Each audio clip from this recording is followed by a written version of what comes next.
Rreshjet e pandërprera të shiu 2 ditë më parë kanë shkaktuar vëshime në disa zona të vendit. Uji ka hyrë në shtëpi dhe podrume, duke dëmtuar rënd pronat e banorëve. Por dëmet më të mëdha raportohen të jenë në Bujqësi, ku sipërfaqe të tëra të mbjella në komunën e Gjilanit dhe Vitis janë përmbytur. Dëmet më të mëdha i kemi në Bujqësi, në veçanti në kulturën e lakrës, e cila ka qenë në përfundim të vjeljes, por megjithatë ka sipërfaqe të cilat janë përmbytur nga ujërat dhe ujërat janë të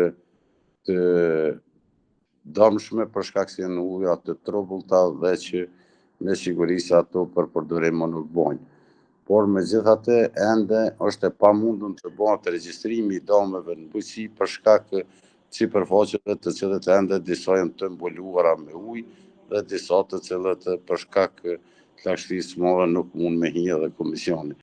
Uji ka dalë edhe nga shtrati, do të thotë përveç se në për shtëpi që është futur, pjesën më të madhe ka vëshuar edhe fushat dhe arat, sidomos lumi Morava, pastaj edhe lumi i Stanishorit, si edhe lumi i fshatit Livoq, kanë shkaktuar edhe dalje nga shtrati i lumit, edhe sigurisht edhe dëme në kulturat bujqësore që janë mbjellura në komunën tonë.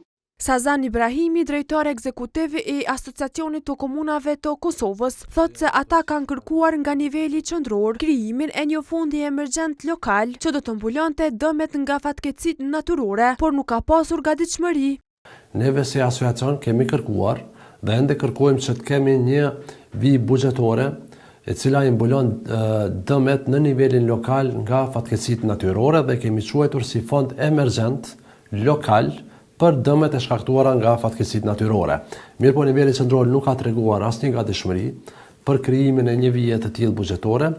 Ai shton se as komunat e prekura nga vërshimet e viteve 2023 dhe 2024 nuk janë kompenzuar ende plotësisht. Për shembull në komunën e Skenderajt deri so kam informuar që kam qenë në komunikim me kryetarin, bizneset ende nuk janë kompenzuar, ka ende probleme sa i përket dëmeve të shkaktuara në infrastrukturë, nuk janë kompenzuar ato dëme, apo nuk ka renovim të dëmeve të shkaktuara në infrastrukturë, mirë po edhe bujqet në komunën e Ravesit dhe në komuna tjera nuk janë kompenzuar.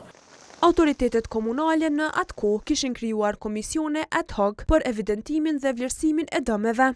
Në komunat e Skënderajt dhe Mitrovicës, për llogaritjet e asaj kohe kishin treguar dëme prej 10 miliona eurosh.